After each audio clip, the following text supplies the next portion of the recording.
Finance minister Mohammad Aurangzeb का ये दौरा अमेरिका बहुत ज़्यादा इस वक्त इंपॉर्टेंस का हामिल है और इस लिहाज से बड़ा इंपॉर्टेंट है चूँकि हमने 1.5 माह पहले एक बिजनेस कॉन्फ्रेंस देखी थी चाइना में और उसके चंद दिनों के बाद ही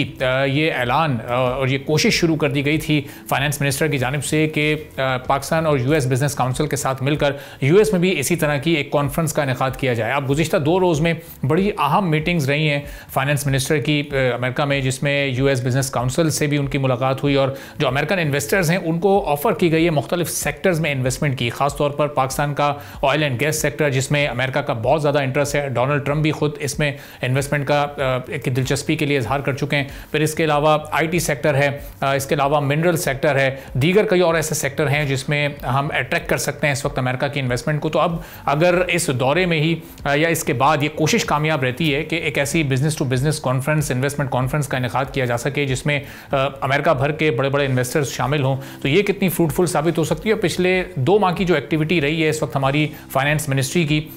इस ट्रेड को लेकर और इन्वेस्टमेंट को बढ़ाने के सिलसिले में, तो ये कैसी रही है और अब जो MOUs या जॉइंट वेंचर्स पाकिस्तान ने साइन किए हैं वो किस तरह से आगे बढ़ेंगे। सब्सक्राइब करें और बेल दबाएं ताकि कोई खबर रह न जाए।